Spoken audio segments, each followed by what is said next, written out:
Hello everyone. The topic today is controversial because it involves fruits, which are highly perceived as healthy by most people. And the consumption of fruits is strongly recommended to the general population. However, several studies in humans and animals using acute or chronic fructose feeding, as well as epidemiological studies, link fructose intake with the pathophysiology of metabolic syndrome, which includes obesity, hypertension, insulin resistance, and type 2 diabetes. So because fructose is found in fruits, a concern has been raised regarding whether fruit consumption is bad for you. So in order for us to understand this controversy and not be confused, we need to look at the scientific literature regarding this topic. So let's begin by defining some basic concepts. First, what is fructose? So fructose is a simple sugar that is present in fruits and honey, but it's also a major component of two most commonly used sweeteners: sucrose, which is table sugar, a disaccharide of fructose and glucose, and high fructose corn syrup, abbreviated as HFCS, which is a mixture containing 55 fructose and 45% glucose, or 65% fructose and 35% glucose. So fructose is in our body can come from sources that are both exogenous, from the diet, and endogenous, mainly produced internally. So from dietary sources, we get fructose from fruits, fruit juices, table sugar, sodas, and sports drinks.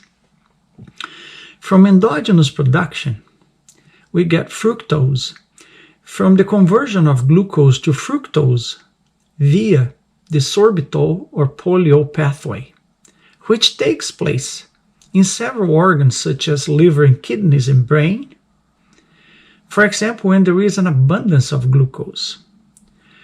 So it is the combination of exogenous and endogenous fructose that matters in the end of the day.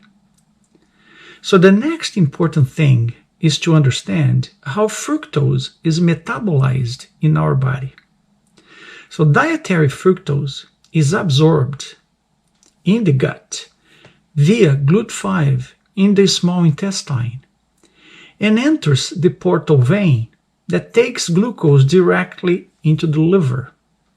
So once in the liver, fructose is phosphorylated by the enzyme fructokinase, which produces fructose 1-phosphate, and for that it consumes a large amount of energy, or ATP.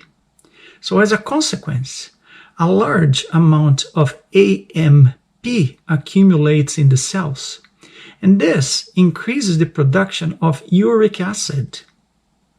So it's the production, or it's the presence of both uric acid and fructose 1-phosphate that causes deleterious effects, such as the accumulation of fat in the liver, which is called hepatic steatosis, inflammation, and insulin resistance. However, uric acid also escapes the liver and causes inflammation in the pancreas, which can affect the production of insulin, can affect blood vessels, or cause inflammation in blood vessels, and also in the adipose tissue and other organs and tissues. So now for us to put this in context, we need to address the following question: what is considered excessive intake of fructose?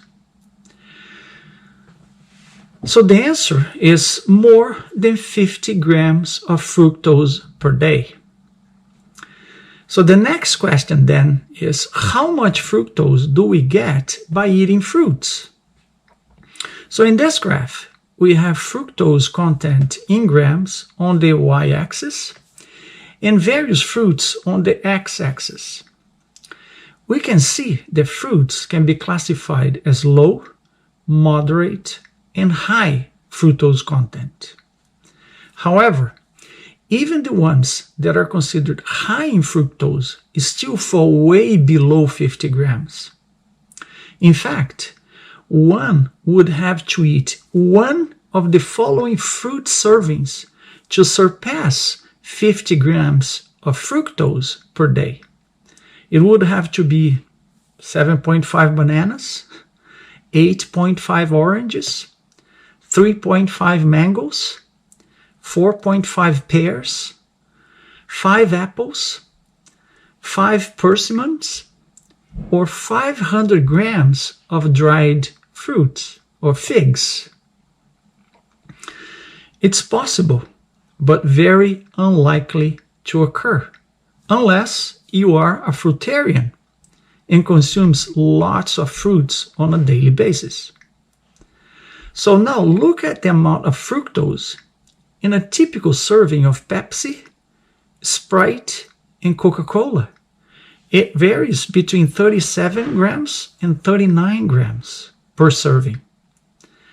So in fact, 2 servings of any of these beverages easily surpass the 50 gram per day fructose value. So this is without mentioning the glucose content that also comes along, because these beverages have also a large amount of glucose. So I also listed Gatorade as an example of sports drink, just for comparison. So what do we conclude from this?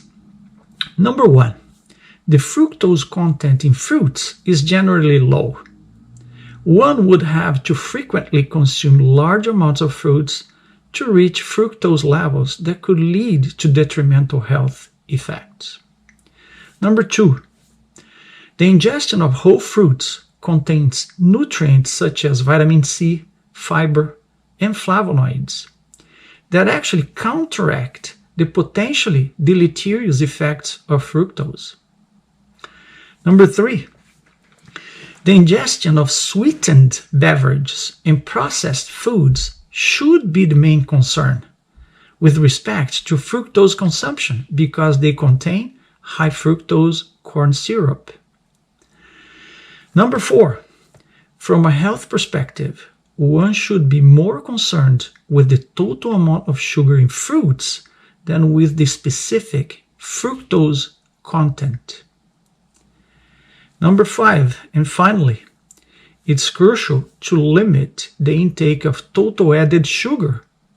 And this includes glucose and fructose, because elevated intake of both is associated with metabolic disorders.